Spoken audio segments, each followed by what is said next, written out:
Señor, gracias en esta tarde por el privilegio que nos concedes de poder abrir tu palabra, poderla compartir. Nosotros no somos merecedores de tantos privilegios, pero Jesús, tú puedes tener misericordia de tu iglesia en esta hora y lo que vayamos a estudiar llegue a nuestro corazón. Bendícenos en el nombre de Jesús. Amén.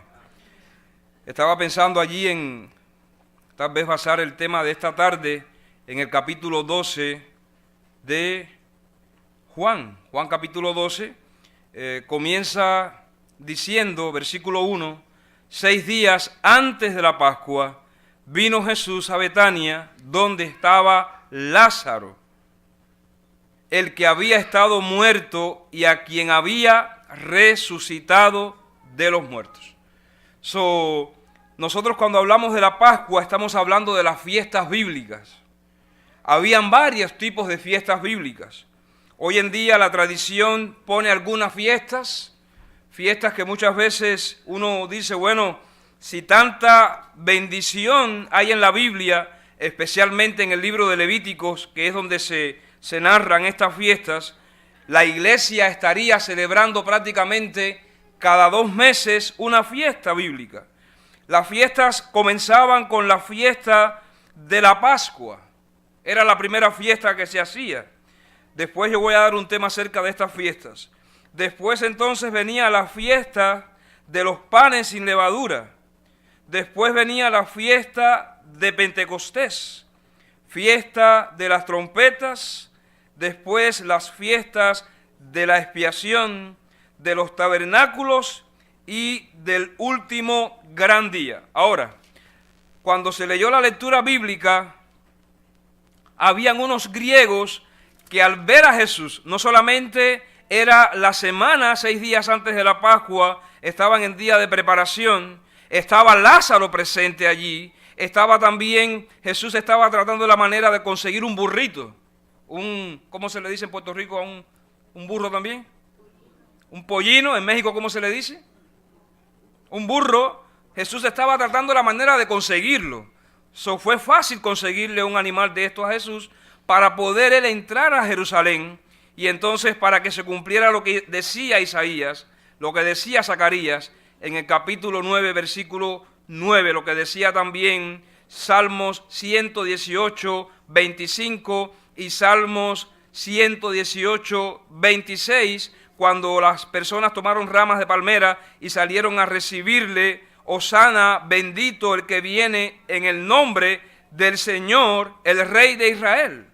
Y halló Jesús, versículo 14 del capítulo 12 de San Juan, y halló Jesús un asnillo y montó sobre él, como está escrito en Zacarías 9:9, no temas, hija de Sión, he aquí tu rey viene montado sobre un pollino de asna. Ahora, a los griegos ver esta situación, a los griegos ver tanto alboroto, tanta alegría, Jesús como entraba triunfar a Jerusalén, ellos dicen versículo 20 del capítulo 12, había ciertos griegos entre los que habían subido a adorar a la fiesta, a la Pascua. Estos pues se acercaron a Felipe, que era de Betsaida de Galilea, y le rogaron diciendo, Señor, quisiéramos, ¿qué cosa? Quisiéramos ver a Jesús. ¿Por qué ellos fueron a Felipe? Una buena pregunta. ¿Por qué fueron a Felipe? Felipe era un discípulo de Cristo. Ahora, los griegos no podían ver a Jesús en los fariseos. No lo podían ver. Porque los fariseos no daban muestra de simpatía, ni mucho menos de ese carisma que tenía Jesús. Los griegos tampoco podían ver a Jesús en los escribas.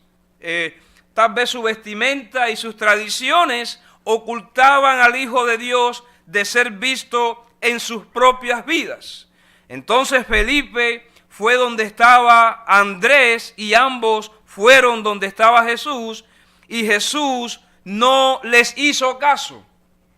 ¿Cuál era el pedido de Felipe, de Andrés y de los griegos? ¿Cuál fue el pedido? Queremos...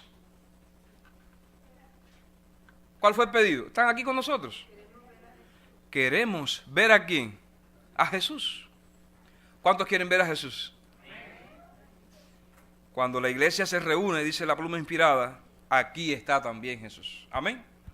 Cuando usted viene al templo buscando de Dios, Dios está aquí y es el que nos dice, vengan a mí todos los que estéis trabajados y cargados y yo os haré descansar.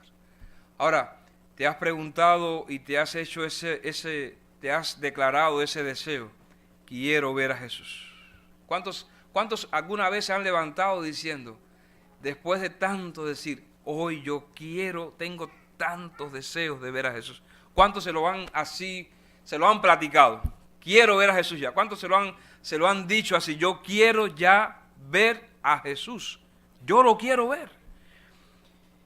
Pero Jesús, cuando Felipe y Andrés le hicieron esta propuesta, solamente Jesús dijo en el versículo 23, ha llegado la hora para que el Hijo del Hombre sea glorificado. Y miren, de aquí yo extraje por lo menos dos cosas que Jesús les dijo a estos discípulos.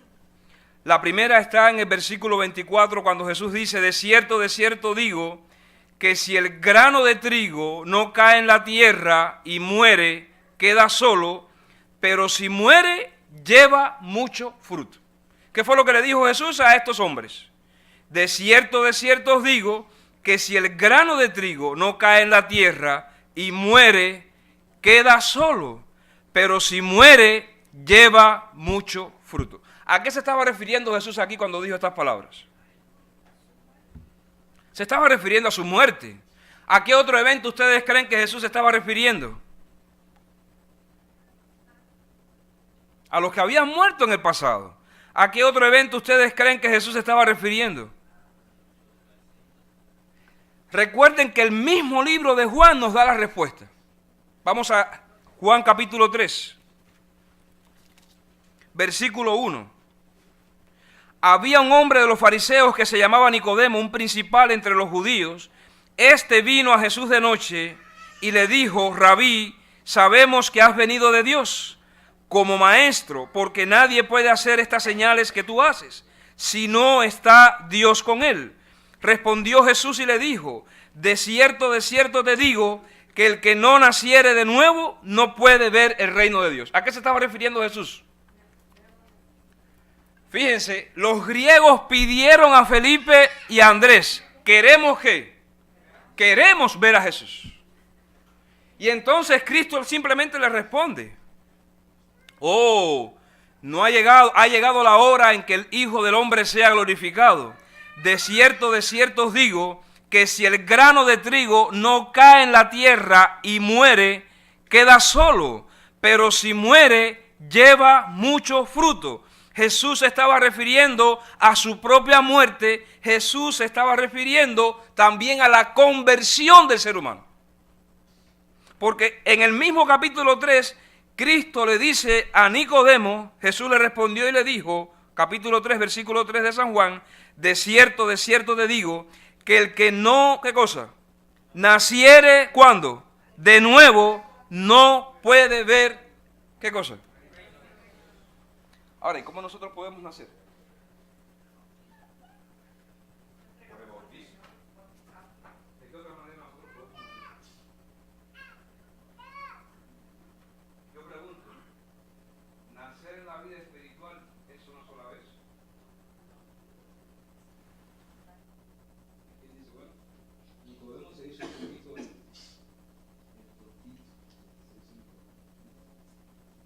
como yo siendo grande voy a entrar al vientre de mi madre? Pero Nicodemo lo que estaba escondiendo su propia realidad, aunque él era un maestro, distinguido personaje de su sociedad, que pertenecía al concilio de los rabinos, sí, pero tenía otro nombre, al Sanedrín pertenecía a Nicodemo. Ahora, Nicodemo no fue a Jesús de día. Bienvenida, hermana, con su bella.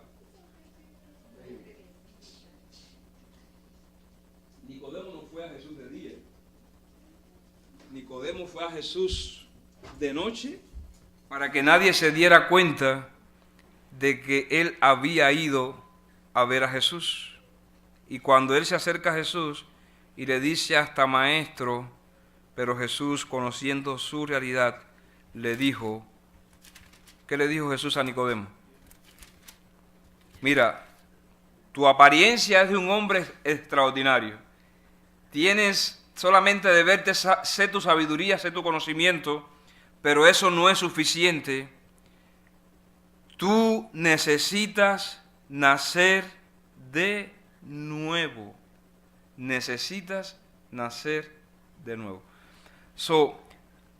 Cuando Cristo está hablando de un grano, yo lo decía el viernes en la funeraria, el grano de frijol, lo dije también cuando estaban enterrando a la hermana Juanita, la semilla de mango, tanto la semilla de frijol, la semilla de mango, cualquier otro tipo de semilla, necesita quebrantarse, necesita podrirse, para que entonces después salga de allí una planta, ¿sí o no?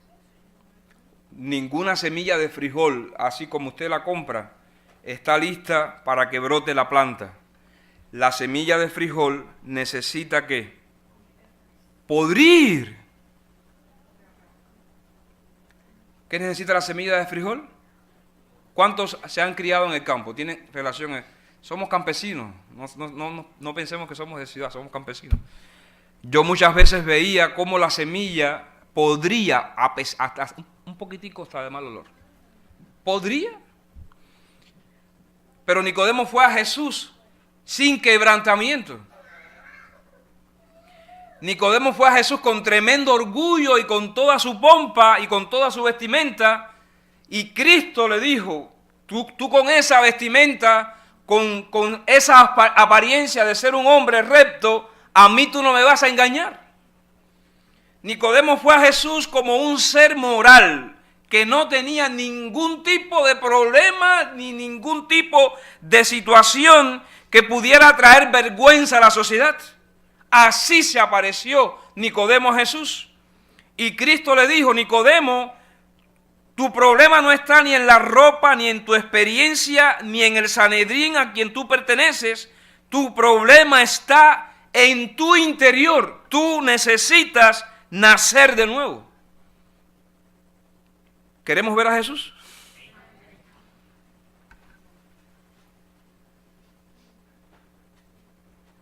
Ahora, ¿cómo yo puedo ver a Jesús sin ser quebrantado?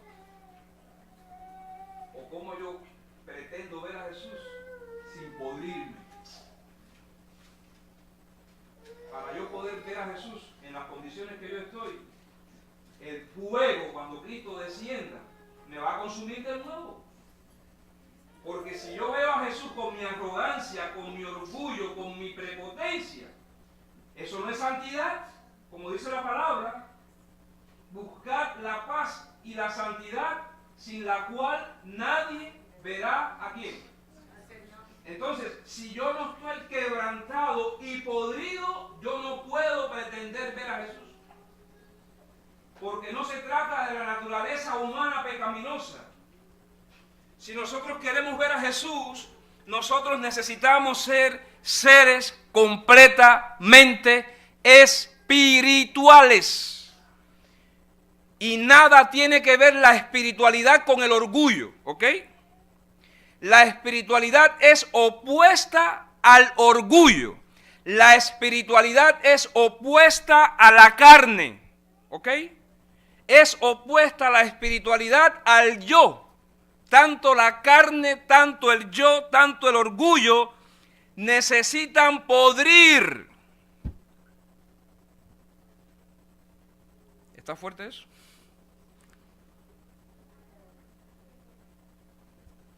Y yo les dije a ustedes que si nosotros todos queremos ver a Jesús, necesitamos tener un lugar donde cada día se pudra el Juan Carlos, que se pudra, y entender que no sirvo para nada.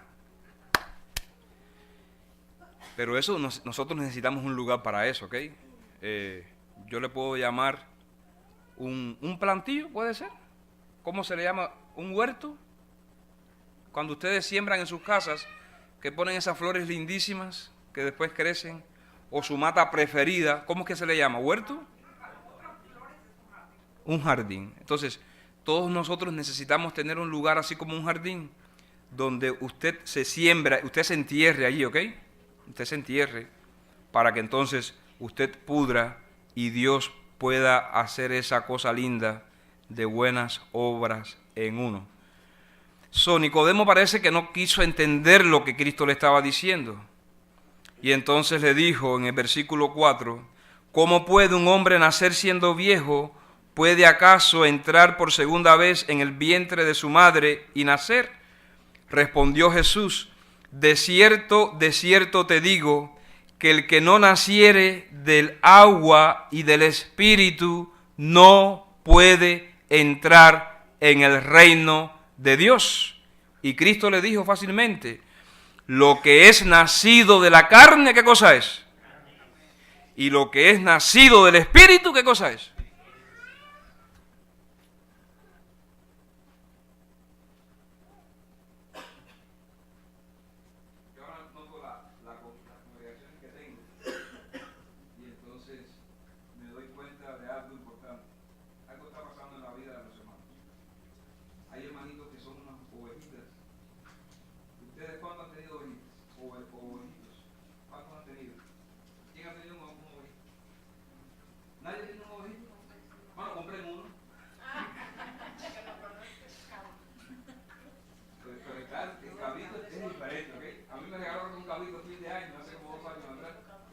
Se me zafó.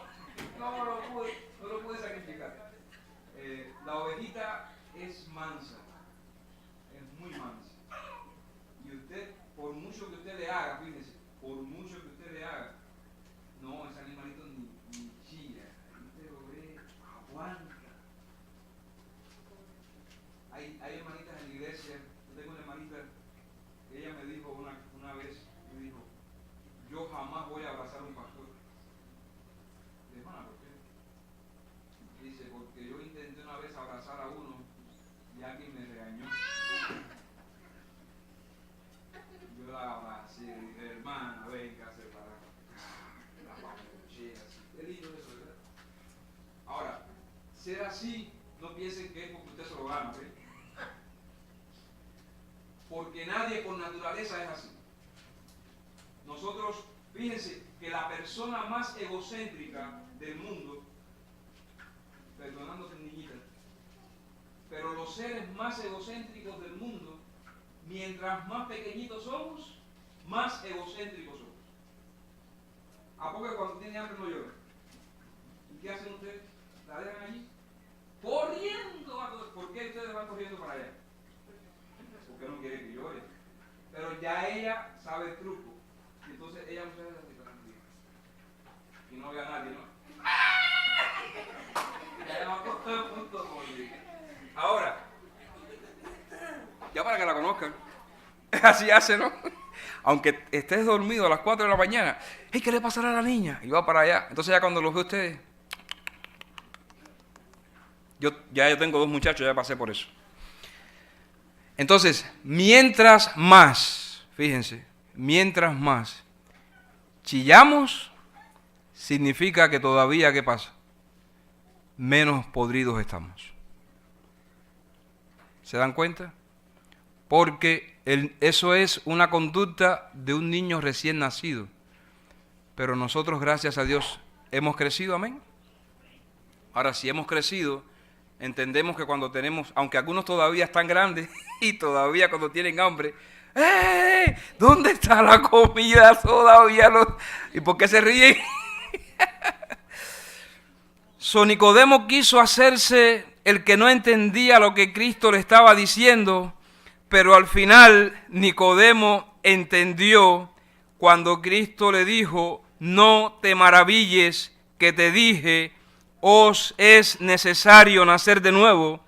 El viento sopla de donde quiere y oyes su sonido, mas ni sabes de dónde viene ni a dónde va. Así es todo aquel que es nacido del Espíritu Santo.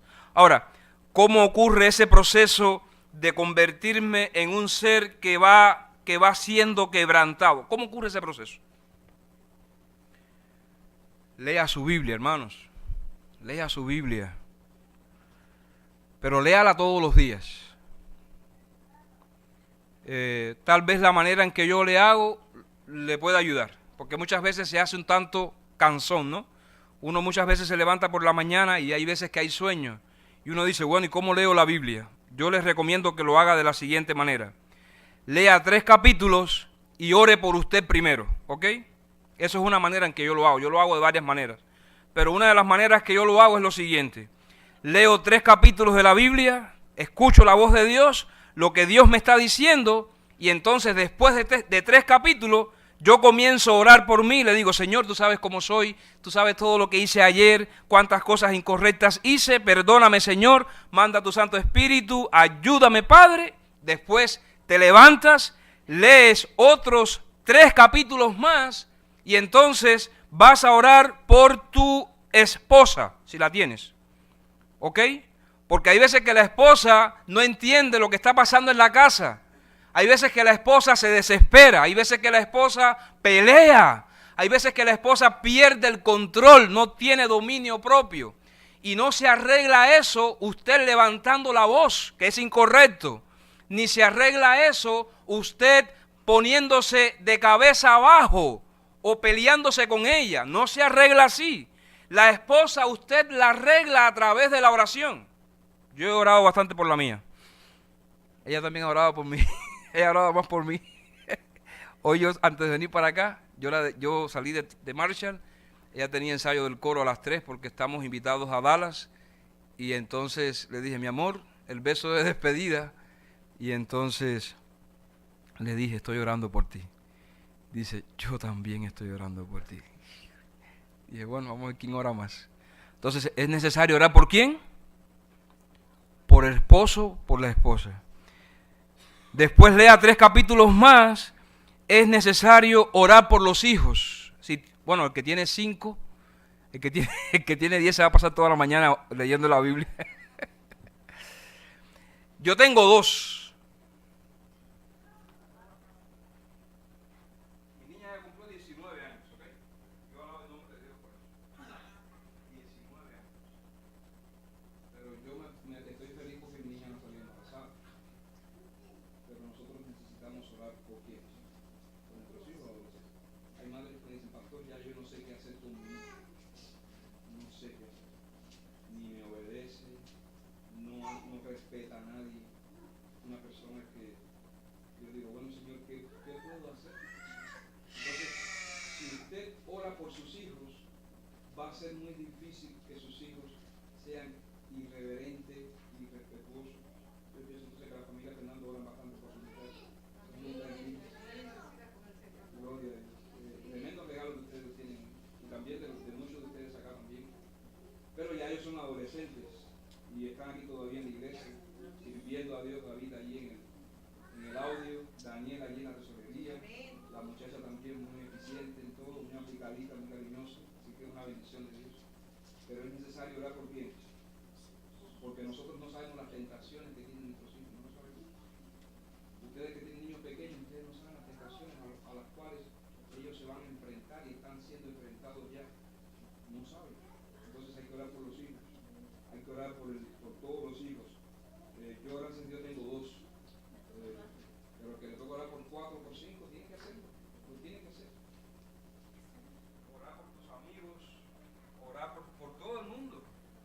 Es decir, el ser que, hermanos, la espiritualidad no se hereda. La espiritualidad no depende del tiempo que uno lleva en la iglesia. Eso no es verdad.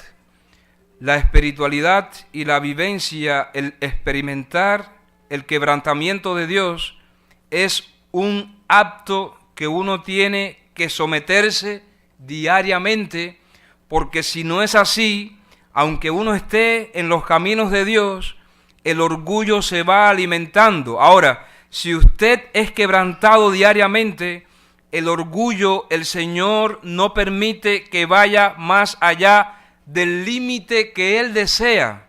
Y recuerden que fue el orgullo lo que hizo que Lucifer se rebelara contra Dios. Fue el orgullo en aquellos ángeles que también se opusieron a Dios. Eso es muy importante que nosotros diariamente seamos quebrantados por el Espíritu Santo, porque eso, Dios es quien mantiene el equilibrio de nuestro orgullo a un nivel saludable. Porque si el orgullo no es quebrantado, no podemos tener relación los unos con los otros. Y era lo que Pablo decía en algunas iglesias, que habían divisiones. Habían divisiones, y yo le pregunté a alguien que estudia la conducta humana, le pregunté, ¿por qué en algunas congregaciones hay tanto problema de rivalidad? Dice, todo el problema está en el orgullo. Nadie quiere dar su brazo a torcer, todo el mundo sabe lo que tiene que hacer, nadie quiere sentirse más bajo que nadie, y por eso es que hay tantas situaciones de contiendas y problemas. Pero para eso está el Espíritu Santo, amén.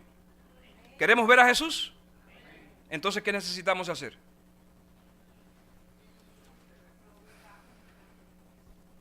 Hoy decían en la escuela sabática que el engaño viene. El engaño viene porque no leemos. El engaño viene porque no estudiamos. El engaño no viene por casualidad. El engaño nos va a sorprender si nosotros no hemos estudiado diligentemente lo que dice la Biblia, la palabra de Dios. Entonces, si no estudiamos diligentemente, sí vamos a ser engañados. Pero si estudiamos diligentemente, en su momento el Espíritu Santo nos impresionará nuestra mente, de manera que digamos no lo que nosotros pensamos, sino lo que tengamos archivado de tantos años que hemos adaptado nuestra mente al estudio de la palabra de Dios. ¿Queremos ver a Jesús? ¿Qué otra cosa Jesús ejemplificó como aquella semilla que muere para que lleve mucho fruto? Es el mismo caso de Lázaro. Lázaro había muerto. ¿Sí o no?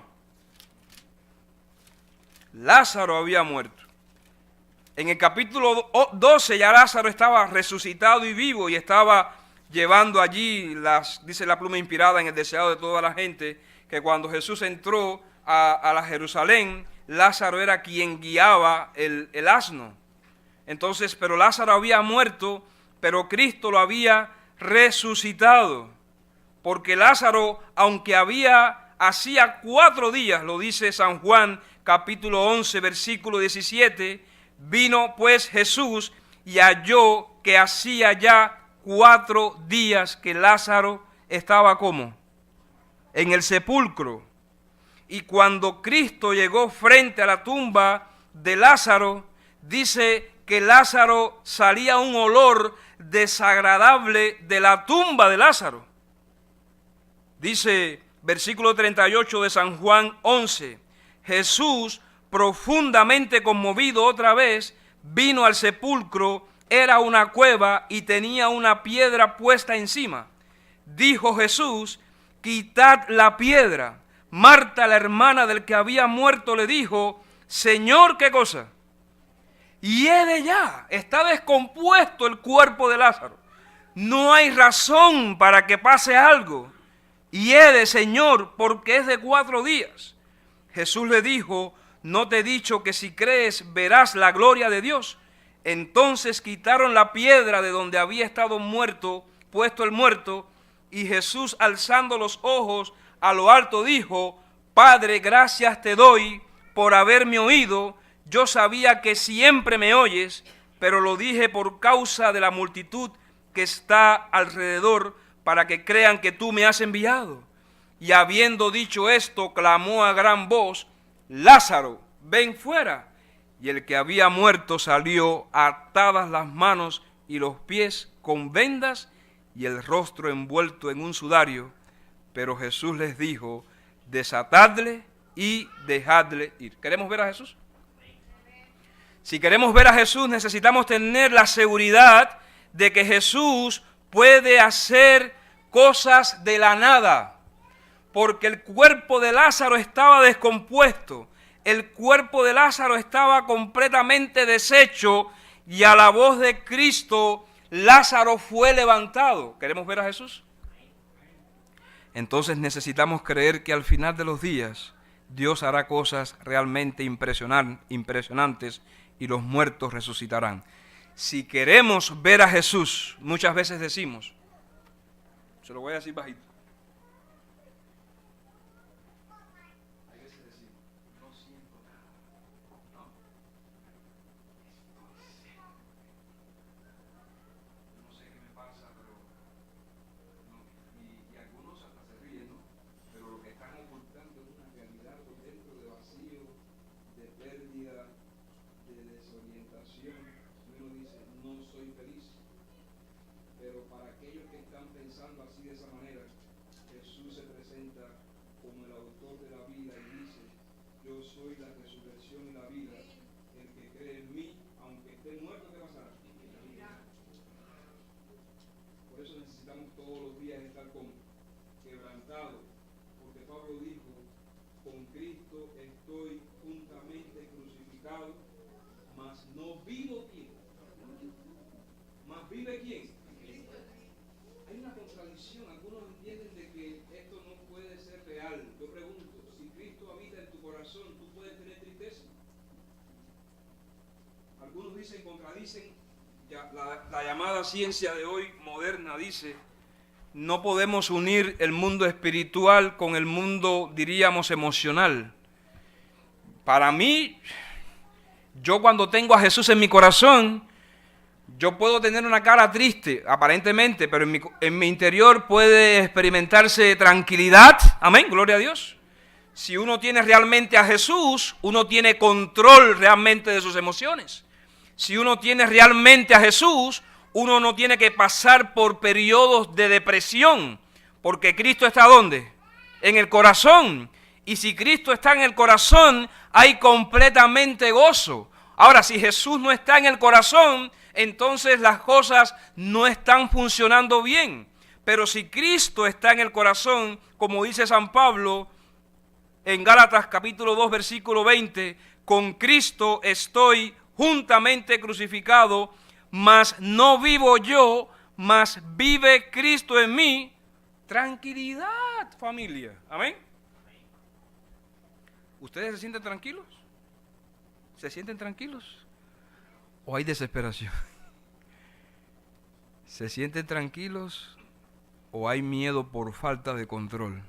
¿Se sienten seguros? No se pueden experimentar dos sentimientos opuestos al mismo tiempo. O se experimenta uno o se experimenta el otro. O se experimenta alegría o se experimenta tristeza. Los dos no pueden de ninguna manera convivir. ¿Entendemos eso? Tanto la tristeza que tú eliges o la felicidad que tú eliges, todo depende de lo que tú quieras experimentar. Pero los dos no se pueden experimentar juntos. O eres alegres o no eres alegres. O no eres alegres. O estás triste o estás feliz. Ahora, eso de ser feliz es una decisión propia. Usted lo decide. ¿Queremos ver a Jesús? Si queremos ver a Jesús, entonces lo otro que Cristo le dijo a Felipe y Andrés, Jesús les dijo, el que ama su vida la perderá, y el que aborrece su vida en este mundo para vida eterna, ¿qué cosa? Es decir, la mentalidad debe estar ¿dónde? En el cielo. Si alguno me sirve, sígame, y donde yo estuviere, allí también estará mi servidor. Si alguno me sirviere, mi Padre le honrará. ¿A dónde nos quería llevar Jesús en este versículo 26? Simplemente Jesús nos quería llevar a Mateo capítulo 25. En Mateo capítulo 25 hay varias cosas lindas. Está la parábola de las vírgenes, pero también está la parábola de los talentos. Y es importante si queremos ver a Jesús. Si queremos ver a Jesús, es importante el servicio. Dice el versículo 14 del capítulo 25 de Mateo, porque el reino de los cielos es como un hombre que yéndose lejos, llamó a sus siervos y les entregó sus bienes. A uno, ¿cuánto les dio? 5 talentos. A otros, ¿cuánto le dio? 2 talentos. ¿Y a otro? Ahora, ¿el talento de quién es? ¿Es mío o es tuyo? Es de Jesús. Hay quienes tienen 5 talentos. ¿Por qué tienen 5 talentos? Pregúntenle a Jesús. Jesús nos ha dado 5 talentos. Ahora, la parábola dice que el que tenía 5, ¿qué hizo? Lo negoció. Y el que tenía 2, ¿qué hizo? Lo negoció. El que tenía 5, ¿cuántos talentos adquirió? 5 más. ¿Por qué adquirió 5 talentos más? Porque estaba ocupado en ¿qué? En la obra de Dios. ¿Y adquirió cuántos más? 5. El que tenía 2, ¿cuántos hizo? 2 talentos más. Pero el que tenía 1, ¿qué hizo?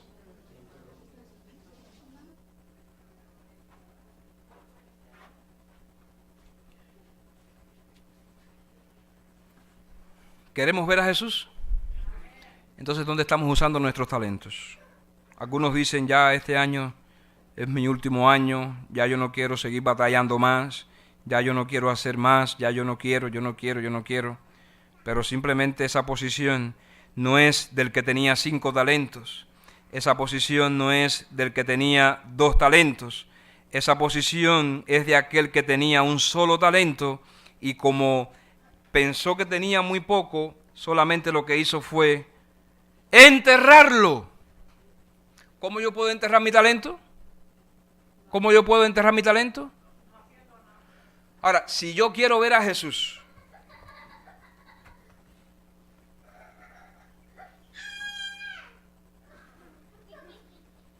los niños quieren ver a Jesús, por eso están así. Si yo quiero ver a Jesús, ¿qué voy a hacer con los talentos? Yo conocí a alguien que fue mi líder en un momento crucial de mi vida. Yo era un diácono de iglesia, pero era un diácono que me habían nombrado de diácono para que yo no hiciera cosas incorrectas, ¿ok? Me nombraron de diácono, sí, porque en la iglesia había una pandilla de muchachos que eran tremendos esos muchachos. Entonces lo que hacían era, en la iglesia, darle dolor de cabeza a los diáconos. Nosotros casábamos a los diáconos, había diáconos en la escalera, había diáconos en los departamentos de arriba, había diáconos en la puerta de afuera de la iglesia, había diáconos en el baño, y entonces nosotros lo que hacíamos era darle dolor de cabeza a los diáconos. ¿De qué manera lo hacíamos? Unos vigilaban al diácono y cuando el diácono no estaba, entonces hacíamos trastada. Señor, perdónanos. Ya yo me arrepentí de todos mis pecados, ¿ok? Hoy hice la Santa Cena y todo, por si acaso quedaba algunos por allí. Entonces me pusieron de diácono ese año y la pandilla dijo, uff, este va a ser anciano al otro año y al otro año va a ser pastor. Ya se nos escapó del grupo. Yo les dije, sí, ok. Y tomé la responsabilidad de diácono y no cumplí con el deber. Yo estaba enterrando el talento. Una vez llegué, casi el culto comenzaba, la necesidad del diácono era que abriera la iglesia a las 7:15. Yo abrí la iglesia a las 7:35. Estaba toda, casi como 20 personas afuera esperando que yo llegara. ¡Qué vergüenza! Y dije, ¡ay, Señor! Y entonces, en las iglesias siempre hay gente buena y gente requete buena, ¿verdad? En la iglesia no hay malos, todos somos buenos, amén. Pero ese día parece que un angelito malo se le posó a esa hermanita. Y yo estaba con una angustia, una tristeza, porque no había cumplido con mi responsabilidad. Hasta pensé en regresar la llave, dije, porque cada semana habría un diácono, esa semana me había tocado a mí, yo había llegado tarde. Y yo sentí tanta vergüenza, porque cuando tú no cumples, todo el mundo te mira feo, ¿no? Te miran así como un poco incómodo, que esa mirada tú la sientes como que no está siendo aprobado lo que estás haciendo. Y esta hermanita parece que no se conformó con mirarme feo, sino que abrió su boca y dijo muy sutilmente, ¿cómo le va al mejor diácono de la iglesia? Eso sí me llevó a mí. Ahora sí voy a entregar todo, no me van a ver más en la iglesia. Dije, ay. Y en mi tristeza, una muchacha tuvo una poesía lindísima. Nunca se me olvida esa poesía. La muchacha decía, sufre, pero no te vayas. ¿Cuánto quisiera yo tener esa poesía en mente o decirla? Pero me llenó de tanta alegría, al mismo tiempo de tanta tristeza, que yo decía, Señor, ¿será posible que todavía tú pienses en mí? Y ella decía, si no te va bien, sufre, pero no, ¿qué? Pero no te vayas. Y entonces bajé mi cabeza y le dije, Jesús, tú no te mereces que yo no haga ningún tipo de esfuerzo. Digo, no le voy a dar gusto a esa santa varona que me manipule así de esa manera. Y no lo voy a hacer por ella, lo voy a hacer por ti. Y en ese momento cuando yo escuché la poesía, sufre, pero no te vayas, entonces terminó la muchacha de decirla y yo dije, Señor, ¿qué puedo hacer por ti? Yo la estaba buscando aquí, pero creo que ya la encontré. A ver si se las pongo. ¿Cuántos la quieren escuchar?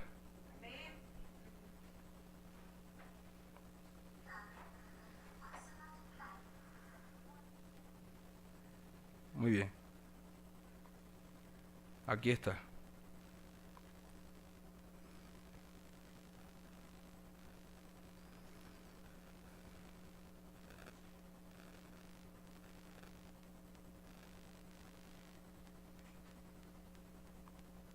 Sufre, pero ¿qué?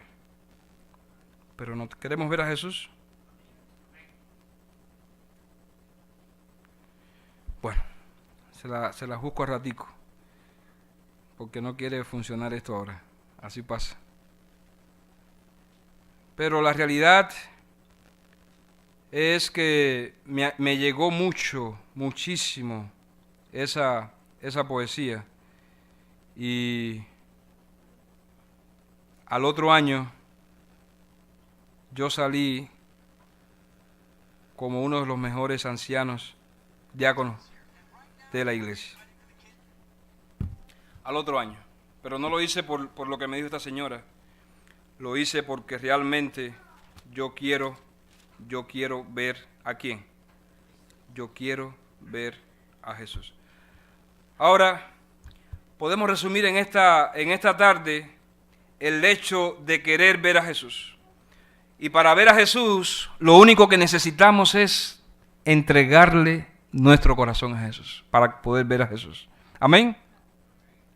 Para querer ver a Jesús, lo que necesitamos es que Jesús nos quebrante diariamente. Para poder ver a Jesús, necesitamos confiar en la promesa de su segundo advenimiento y en el hecho de que Él, cuando venga, a los vivos transformará y a los muertos resucitará.